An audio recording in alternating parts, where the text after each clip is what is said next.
Chapter 1: The Way Things Were.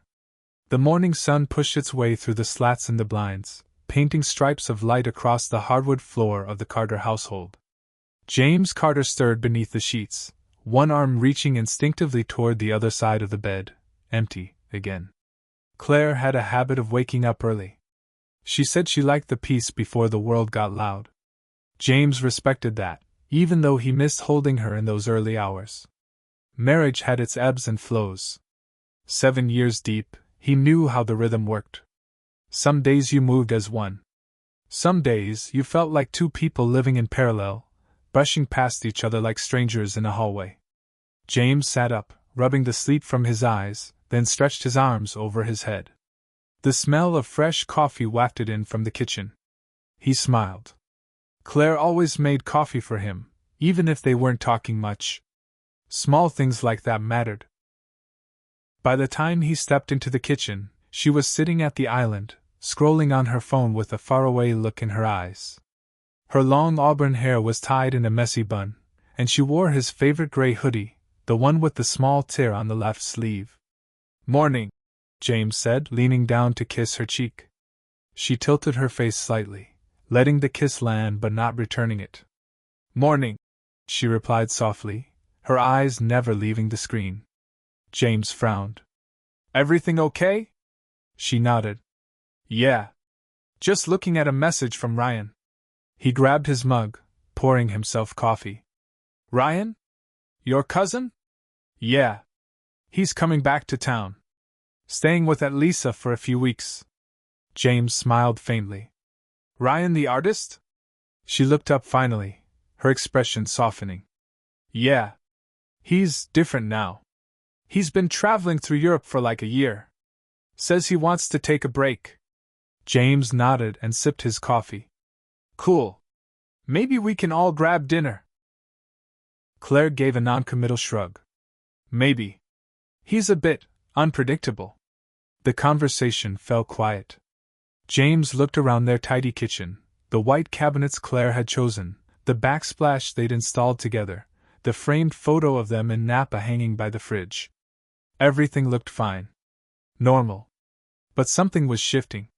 Something subtle. That evening, James returned from work later than usual. He owned a small marketing firm, and end-of-quarter client pressure was piling up. When he stepped into the house, Claire wasn't in the kitchen. The lights were dim. Her voice floated from the living room. "Ryan, you're ridiculous." She laughed. James walked in to find her on the couch, FaceTiming. Her face was lit up in a way he hadn't seen in a while. When she noticed James, she quickly adjusted the camera angle. "Hey, he's here," she said to her cousin. Then to James, "Say hi to Ryan." James gave a wave and a polite smile. "Hey man. Long time." "James!" Ryan's voice was deep and confident. "Still working those 60-hour weeks?" James laughed lightly. "More like 70. Claire smirked. "He never stops." "Well, hopefully we get to catch up soon," Ryan said. "Anyway, I'll let you two be married and domestic. Later, see?" When the call ended, Claire stood and stretched. "He's coming Friday." "Cool," James replied. "Should I clear the weekend?" She hesitated. "Actually, he wants to hang out. Just us. You know, family catch-up." James didn't argue. It made sense. She and Ryan were close when they were kids. Still, a twinge of something stirred in his gut. Chapter 2: The Arrival. Friday came faster than James expected. The week had been a blur of meetings, deadlines, and late nights. When he finally pulled into the driveway that evening, the golden hour sun cast a warm glow over the neighborhood. Everything looked peaceful on the outside. Normal. But inside, something felt different. Claire was already home, dressed casually in tight jeans and a loose white blouse that slid off one shoulder. Her makeup was minimal, but something about her face looked extra vibrant, like she had energy to burn. "Hey," James said, loosening his tie. "Ryan here yet?" Claire nodded toward the living room. "He's outside on the back patio. I'll introduce you." James followed her through the house and onto the patio where a man stood leaning against the wooden railing, sipping a glass of red wine. He wore a worn leather jacket and dark jeans, hair slightly tousled like he just stepped off a movie set. "James," Ryan said with a smile, extending a hand. "Been way too long." James shook his hand, firm but friendly. "It has. Welcome back." Claire pulled up a chair next to Ryan, crossing her legs and laughing at something he said almost immediately. James grabbed a beer from the kitchen and returned, sitting across from them as the conversation picked up. Ryan talked about Paris, Barcelona, Florence, about people he met, women he loved, art he painted. Claire hung on every word. James tried to join in, but their chemistry was so natural, so fluid, it felt like he was intruding. Still, he reminded himself, their family. It's fine.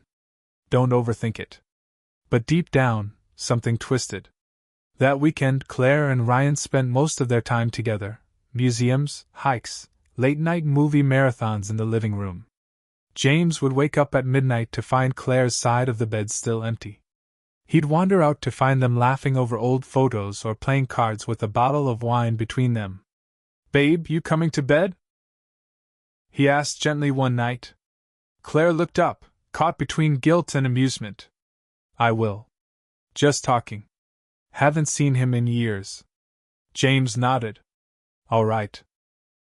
But in bed, the silence was heavier than ever. The following week, James came home early one evening, a rare break in his packed schedule. He thought maybe he and Claire could have dinner, just the two of them. When he walked in, the house was quiet. He set down his keys and headed upstairs, calling her name. No answer. He checked the guest room. Ryan's bag was still there, half unpacked. As he walked past the bedroom, he heard soft voices. He paused. Claire's voice. Ryan's voice. Laughter. Then a long silence.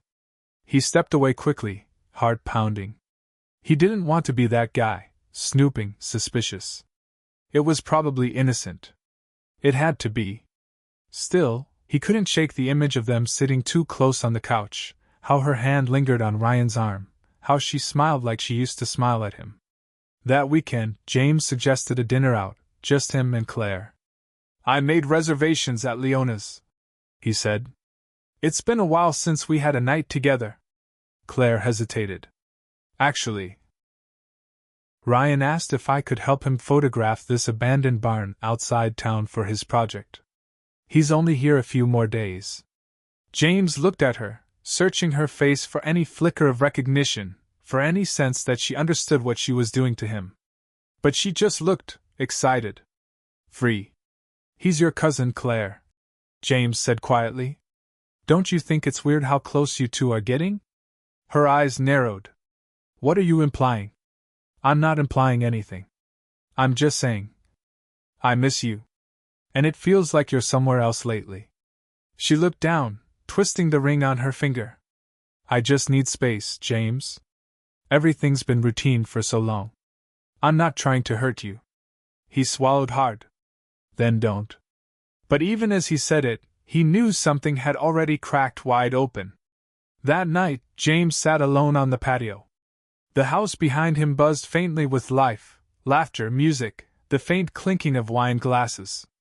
Claire and Ryan. He stared out into the dark yard, beer in hand, wondering how things had come to this. Not with a fight. Not with anger. But with distance. With silence. With a smile that no longer belonged to him. Chapter 3. Too close for comfort. James couldn't sleep. The digital clock glared red in the dark. 2:37 a.m. Claire's side of the bed was still empty. Again. He got up, walked quietly through the hallway, and stood by the top of the stairs. Soft laughter drifted up from the living room. He couldn't make out the words, but her voice sounded young. Unburdened. Light. It hit him in the gut. Not anger, just a cold, hard ache. He didn't go down. He just stood there for a while, listening, and then went back to bed alone. The next morning, Claire was in the kitchen early, brewing coffee like nothing had happened. She wore one of James's old flannel shirts. Her face was fresh, and her mood was almost cheerful. James watched her, unsure how to speak the thoughts that had been eating at him. "So you were up late?" he said casually. Claire looked over her shoulder. "Yeah, we got into some deep conversation. About childhood stuff. You know how it goes." He nodded slowly. "Right." There was a pause. "I think you and I need to talk," he added, setting his mug on the counter. Claire stiffened. "About what?" James studied her. "About us." She turned toward him, crossing her arms. "James, don't start. I'm not starting anything. I'm trying to understand what's happening." "Nothing's happening," she said, her voice sharp now. "He's my cousin." "You're making it weird. I'm not the one sneaking around the house at 3 a.m. like I'm in high school." Claire's eyes flared with defensiveness. "So now I'm sneaking around?" James stepped back, his jaw clenched. "I just want to know what's going on, Claire. You've changed. And it's not just because Ryan's in town." She looked away, suddenly quiet. "Maybe I'm just tired of feeling like a ghost in my own home." James blinked. "What's that supposed to mean? You're always working. Always stressed. We don't talk anymore. I feel like I live with a stranger." He took a breath. "So you turned to him? That's your answer?" Claire grabbed her coffee and walked past him. "I'm not doing this right now." That day at work, James couldn't focus. Emails piled up. Calls went unanswered. Every time he closed his eyes, he saw Claire laughing at something Ryan said, smiling in a way she hadn't smiled at James in months. He drove home slowly, unsure what he'd find. The sun was dipping below the horizon, casting an orange glow over the neighborhood.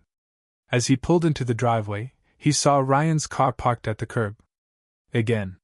When he walked in, he heard music coming from the living room, something slow and moody. Ryan and Claire were sitting close on the couch, a photo album open between them. Claire's head rested on Ryan's shoulder. James froze. They hadn't seen him yet. Her hand was on Ryan's knee.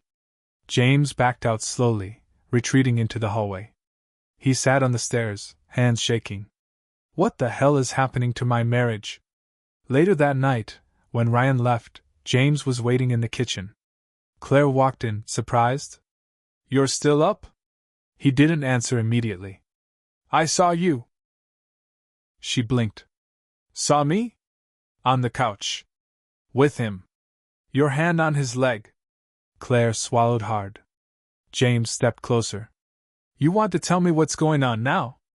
Or should I keep watching from the shadows?" Claire didn't speak at first. Then she exhaled, closing her eyes. "It's not what you think." "Then tell me what it is." "I don't know," she whispered. "I didn't mean for it to be anything. But it is." She nodded slowly. "We got close. It started off innocent.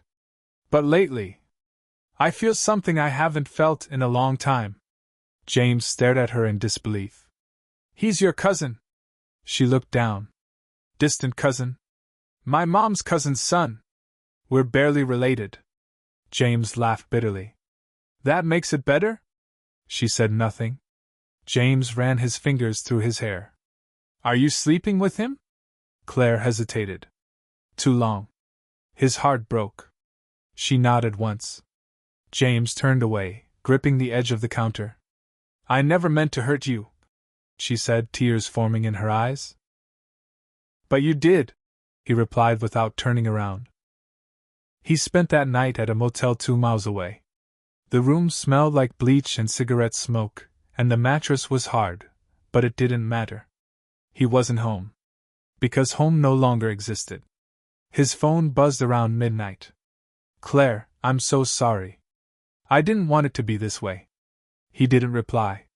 Instead, he stared at the ceiling, wondering how love could dissolve so quickly, how something once sacred could turn into a stranger's apology. He had built a life with her. But she had torn it apart for someone who was supposed to be family. The next day, James returned home to pack a bag. Claire was in the bedroom, sitting on the edge of the bed like a lost child. You don't have to go, she said softly. He looked at her, broken. I can't stay. Tears rolled down her cheeks. I never stopped loving you. I was lost. You found him instead, James said. And now I have to find myself again. He walked out the door. And she didn't stop him. Chapter 4: The Breaking Point. James moved into a small, furnished apartment on the east side of town. It was temporary, month-to-month lease, no strings attached. The walls were plain, the couch was stiff, and the kitchen had just enough space for a microwave and coffee maker. But it gave him something he hadn't had in weeks. Silence. It was strange at first. The absence of Claire's voice. No soft footsteps in the hall, no clinking of dishes, no smell of her shampoo lingering in the bathroom. Only the hum of the fridge and the faint buzz of city life outside his window. He tried to distract himself. Early mornings at the gym, long hours at the office, late-night takeout and mindless scrolling. But nothing filled the void. He was 33 years old, and starting over. Not because life gave him a choice, but because love betrayed him. 2 weeks passed with almost no contact. Claire sent a couple of messages. Small things. I understand if you hate me. Please don't shut me out forever. I never wanted this to end like this. James didn't respond. Not because he wanted to hurt her, but because he had nothing left to say. What could you say to someone who used to be your home but now lived in someone else's arms? Then, one afternoon, Claire called. He stared at the screen. His thumb hovered over the decline button. But something, curiosity, closure, maybe just weakness, made him answer. Hello? There was a pause. Then, hey. Her voice was soft. Familiar. Too familiar. What do you want, Claire? I thought maybe we could talk. In person. James sat down. His chest tightened. Why now? Because I owe you more than silence. Please. He agreed. They met 2 days later at a quiet park, near a lake they used to visit when they were dating. Claire wore a denim jacket and a simple green dress. No makeup. Her hair pulled back in a loose braid. She looked human. Fragile. Not the glowing version of herself James had watched fall for someone else. They sat on a bench. An awkward space hung between them. I'm sorry, she said finally, her eyes fixed on the water. I know that doesn't fix anything. But I am. James nodded slowly. I know you are. I never meant to fall for him, she said. It just happened. One day I looked at him, and I saw a way out of the loneliness I'd been feeling for years. So instead of fixing what we had, James said, voice even, you jumped into something new. She looked down. I felt invisible, James. You were always working. You never touched me. You stopped seeing me. James took a breath. You think I didn't feel lonely too? I thought we were going through a rough patch, not ending. I know, she whispered. There was silence again. A bird flew low across the lake. I moved in with him, she said suddenly. James turned his head sharply. You what? Claire's voice shook. Only for now. Aunt Lisa doesn't know. We're keeping it quiet. He stared at her, not with anger, but pure disbelief. You didn't waste any time.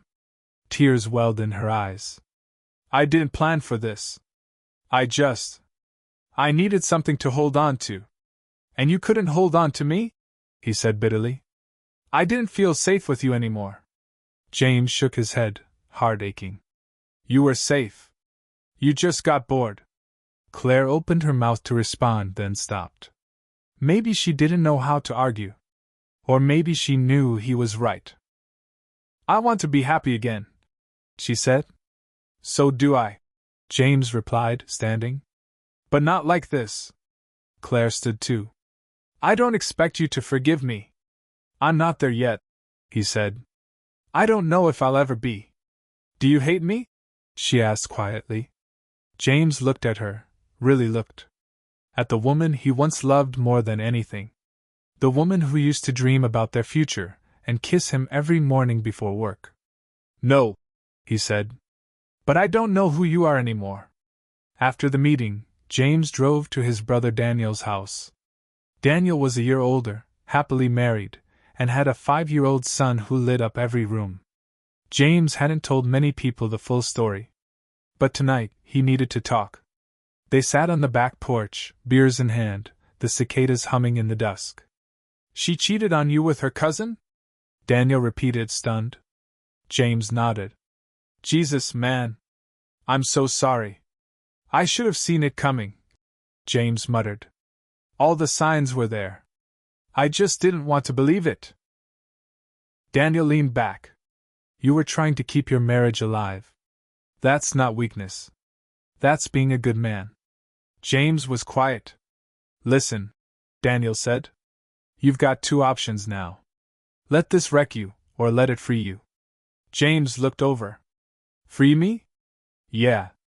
To rebuild. To become the version of yourself you buried to keep things working." James sipped his beer, staring into the darkness. He didn't know how to rebuild yet. But for the first time in weeks, he felt something stirring inside, resolve. Claire had left him. But maybe that was the moment he could finally choose himself. Chapter 5. Letters Never Sent. The next few weeks passed slowly, each day like walking through molasses. The apartment remained quiet, the calendar empty. James got up. He worked. He ate. He slept. But inside, he felt like a man walking underwater, numb, floating, directionless. He started writing. Not emails. Not text messages. Just raw, unfiltered letters. To Claire. To Ryan. To himself. He never planned to send them. He didn't even read them twice. He just poured the pain onto paper, hoping that naming the feelings might tame them. Dear Claire. I don't even know where to begin. I thought we were forever. I thought you'd always be the one I'd come home to, the one who knew me even when I didn't know myself. But now, when I picture you, I don't see my wife. I see a stranger wearing your face. You say you felt invisible. I wish you had told me that before you made me feel worthless. Before you slept with someone who was supposed to be family. I gave you everything I had. Maybe it wasn't enough. Or maybe it was too late. But I loved you, Claire. Even in the silence. Even in the tired moments. And I think that's the hardest part. I still love you. I just can't be with you anymore. James. He folded the letter and tucked it into a drawer. Not for sending. Just for surviving. On a rainy Saturday afternoon, James walked into a local bookstore and picked up a journal, black leather, unlined pages. He filled the first page with a list. Things I miss about Claire. Things I don't miss about Claire. Things I've never told anyone. Things I wish I could forget. Each day, he crossed off one and wrote freely. No judgment. No editing. Just truth. He started to feel lighter. Dear Ryan. You don't deserve this letter. But I need to write it anyway. You knew what you were doing. You knew she was my wife. And you still decided your feelings were more important than my marriage. You came into our home, sat at my table, drank my wine, laughed at my jokes, and all the while, you were working your way into her heart. You didn't just betray me. You disrespected me. I don't know if I'll ever forgive you.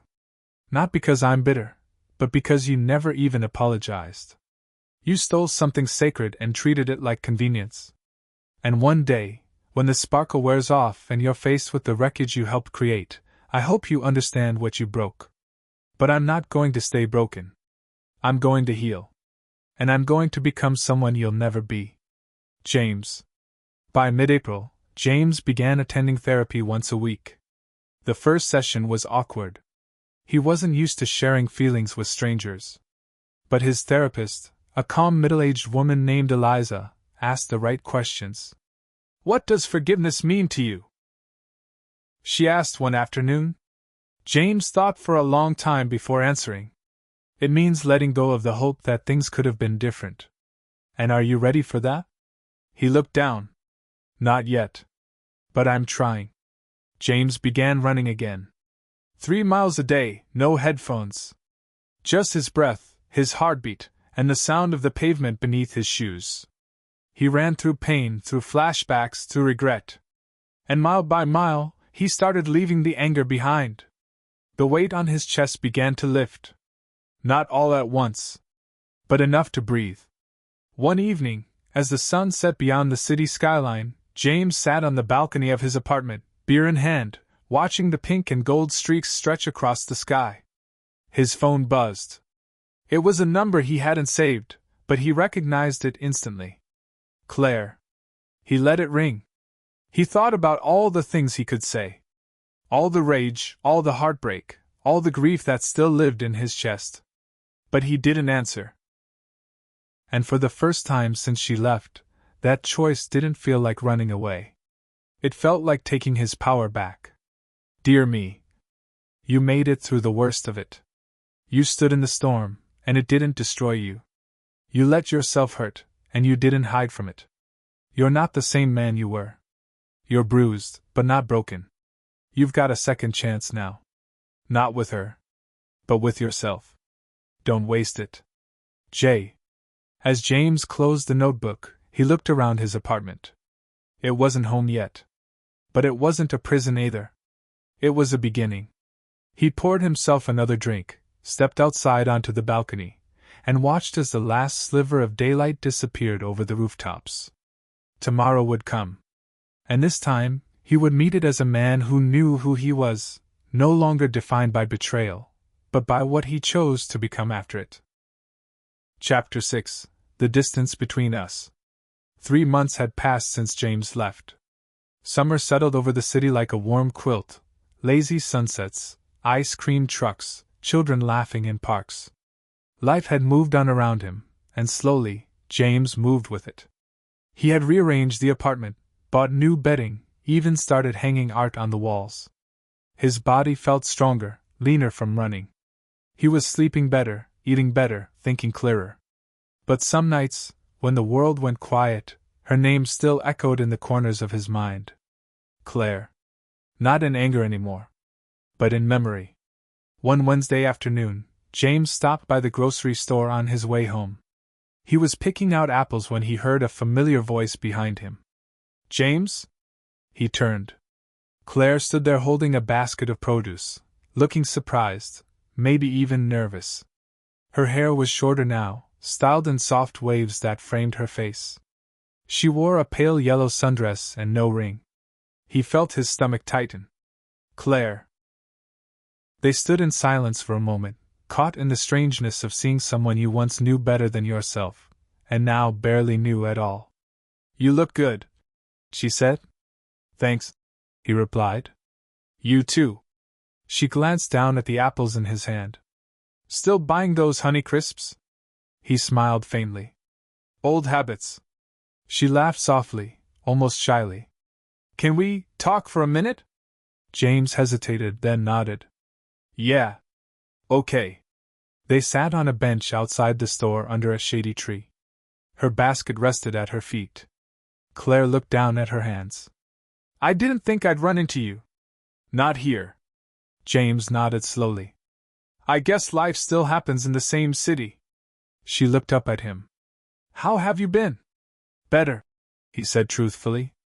Not great every day, but better. Claire smiled, but it didn't quite reach her eyes. That's good. He studied her for a moment. What about you? She hesitated. I moved out of Ryan's place. James raised his eyebrows. Oh? It wasn't what I thought it would be. It was fun at first. Intense. But it faded fast. And once it did, we had nothing in common. James didn't respond. He just watched her quietly. I guess I thought leaving you meant running towards something better, she said. Turns out, I was just running away from myself. James leaned back. We were both lost. I just didn't think you'd look for direction in him. She nodded slowly, biting her bottom lip. It was a mistake. A huge one. But it happened, he said. Claire looked at him, eyes glistening. Do you hate me? No, James said softly. Not anymore. She swallowed hard. I've thought about you every day. About what I threw away. I'm not asking for anything. I needed to say that. James sighed, his voice calm. I loved you, Claire. I still care about you. But I can't go backward. I've come too far. I understand. She looked down at her lap, nodding to herself. James stood slowly. I hope you find what you're looking for. But I need peace. And I'm starting to find it. Claire looked up at him, her eyes sad but soft. You deserve that. He nodded once. We both do. That night, James returned home and sat on his balcony again. The sun dipped below the buildings, casting long shadows across the skyline. He didn't cry. He didn't break down. He just let the silence settle. And it felt okay. 2 weeks later, he received a letter in the mail. Handwritten. No return address. He recognized her handwriting immediately. James, I'm not asking you to come back. I know that part of us is over. But I wanted you to know. I see you now. I see the man you were, even when I stopped paying attention. And I see the man you've become. I was broken, and I thought love was supposed to fix that. But love can't fix what we refuse to face. You tried. I ran. And I regret it. Thank you for loving me when I didn't love myself. I hope someday someone gives you everything I couldn't. Claire. James folded the letter and placed it in his drawer next to his own, his unsent ones. He sat for a long time, the words rolling around in his head like stones in a riverbed, softening over time. There was no going back. But that didn't mean he had to carry the weight forever. He opened his notebook, flipped to a clean page, and wrote, Forgiveness is not letting someone off the hook. It's letting yourself off the hook of what they did to you. It's choosing peace. He underlined the last word. Then he smiled. Chapter 7 Freedom Isn't Lonely. It was late August when James finally realized he didn't think about her every day anymore. Claire's name still lived somewhere in the back of his mind, but not like a wound now. More like an old scar that had stopped aching with the weather. Life had filled in the gaps. Time had done what it always does, kept moving forward. He was different now. More aware. More grounded. More open. Not bitter. Not afraid. Just ready. It started with a conversation at the dog park. James didn't own a dog, but his friend Daniel had begged him to walk his German shepherd, Murphy, while he was out of town. So one Sunday afternoon, James took Murphy to the park and stood awkwardly by the fenced-in area while the dog raced in circles. Is that your pup? A voice asked. James turned and saw a woman standing beside him, brown curls tied back, aviator sunglasses, casual jeans and a plain black tee. A coffee cup in her hand and a kind smile on her lips. Technically, no, he said. I'm dog-sitting. Trying to pretend I know what I'm doing. She laughed. Well, you're convincing enough. I'm Emily. James. They shook hands. Her grip was confident, no nonsense. The kind of person who didn't pretend to be something she wasn't. They ended up walking their dogs. Well, her dog and Daniel's, together for nearly an hour. She told him she was a teacher. Loved old movies. Hated small talk, but liked honest questions. Her last relationship ended a year ago. She wasn't in a rush, just open to whatever felt real. He told her he liked silence. That he used to be married, and it ended painfully. But he was figuring out who he was without the weight of someone else's expectations. She nodded, listening, not flinching at the word. Divorce. Not leaning in like a savior.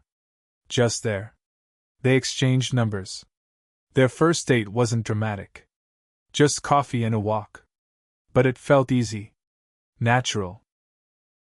Like breathing in fresh air after being underground for too long. Emily didn't remind him of Claire. She didn't feel like a replacement, or a rebound, or a rescue mission. She felt steady. On their third date, sitting across from her on a rooftop bar, he realized something. He was laughing. Genuinely. Loudly. And he wasn't thinking about the past at all.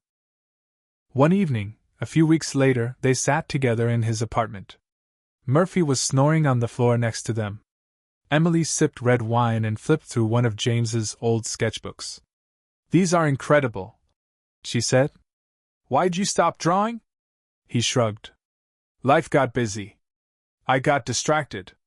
Marriage. Work. Divorce." Emily looked up. "You should pick it up again. Maybe. I think the version of you who made these is still in there. He just needs permission to come out again." James looked at her. Not a trace of judgment. Not a trace of trying to fix him. Just belief. He smiled. Later that night, after she left, James pulled out a pencil for the first time in over 2 years. He opened a blank page and let his hand move freely. Lines. Shadows. Motion. No plan, just instinct. It felt good. It felt like him. The next time he saw Claire, it was at a local bookstore. They both reached for the same copy of a poetry collection by Rupi Kaur. Their hands touched briefly, and both froze. She looked different, thinner, maybe. Tired. "Hey," she said softly. "Hey." Her eyes dropped to the sketchpad tucked under his arm. "You're drawing again?" He nodded. "Yeah." A pause. Then, "I'm glad." He offered a small smile. "Thanks." She hesitated. "Are you happy?" James looked at her for a long second. "I'm free." She blinked back tears but nodded. "That's all I ever wanted for you." And in that moment, James believed her. Because she didn't ask for anything. Didn't beg to start over. Just stood there in the aisle with nothing left to take from him. He offered a gentle nod. "Take care of yourself, Claire." "You too, James." And that was the last time they spoke. A month later, James and Emily took a weekend trip to a quiet cabin in the mountains. No cell service. No distractions. Just fireside dinners, stargazing, and the kind of silence that didn't feel empty. One night, as they sat wrapped in a blanket under the stars, Emily rested her head on his shoulder and asked, "What's been the biggest surprise in all this?" James thought for a moment. "That it didn't break me," he said. "That losing someone I thought I'd love forever didn't mean I lost myself too." Emily smiled. "That's beautiful." He turned to her. "So are you." They kissed under the moonlight. No past between them. No ghosts. Just possibility.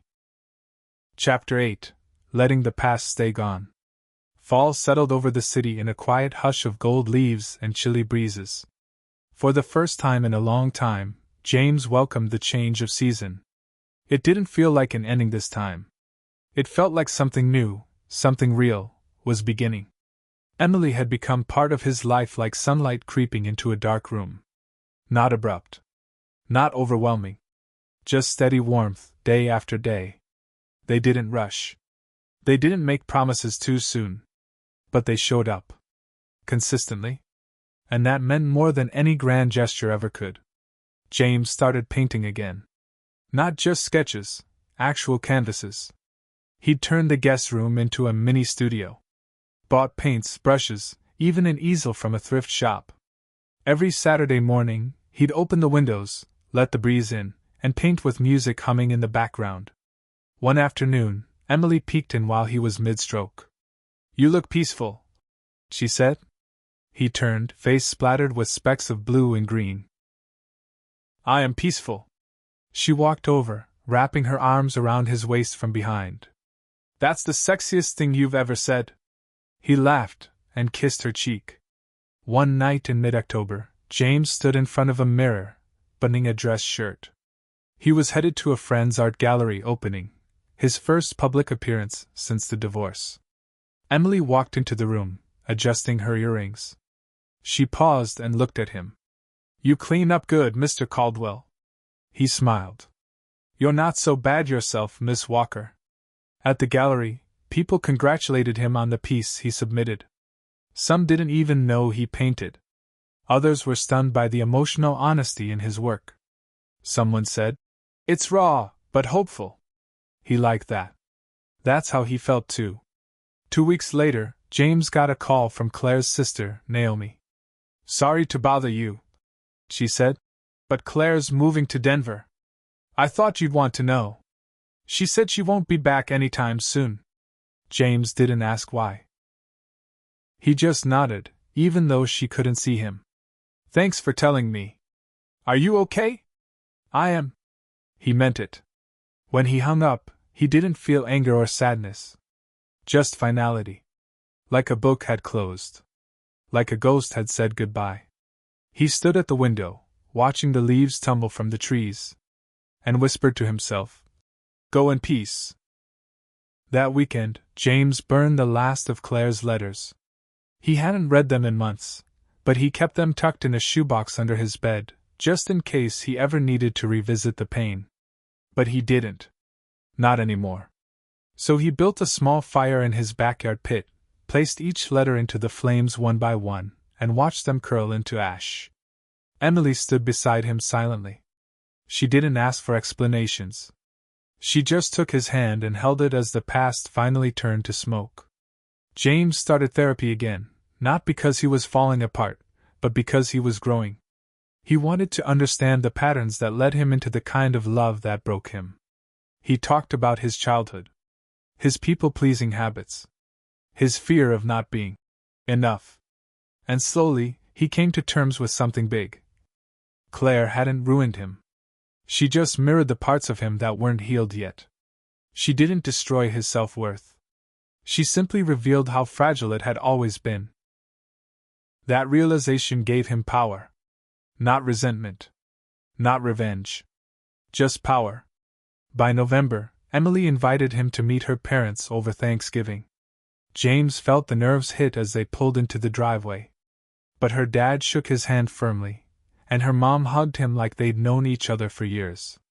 At dinner, they asked about his art, his job, his life. Not once did anyone mention Claire, or the scars she left. It was like they only saw the man he was becoming. And that made James feel something he hadn't felt in a long time. Safe. Later that night, after the dishes were washed and the fire was low, James and Emily sat curled up on the couch under a blanket. She looked at him and asked gently, "Do you still think about her?" He didn't lie. "Sometimes. But not the way I used to. I don't miss her. I don't wish her harm. I just remember her." Emily nodded. "That's honest. I think I needed her to break me. Otherwise, I wouldn't have rebuilt myself the right way." She leaned into him. "You're kind of amazing, you know that?" He chuckled. "Took me long enough to believe that myself." In December, they bought a Christmas tree together. A real one. Pine needles all over the floor. Hot cocoa on the stove. They decorated it with mismatched ornaments and tangled lights. James painted one ornament by hand, a small sketch of a sunrise. "What does this one mean?" Emily asked. He smiled.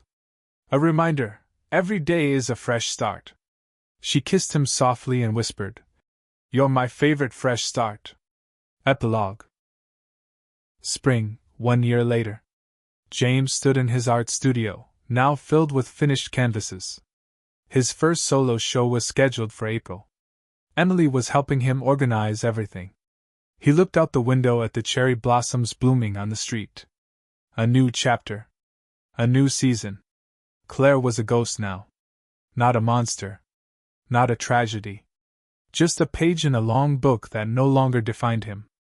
James turned to his canvas, picked up a brush, and began again. Not to escape the past, but to celebrate who he'd become after it. The end.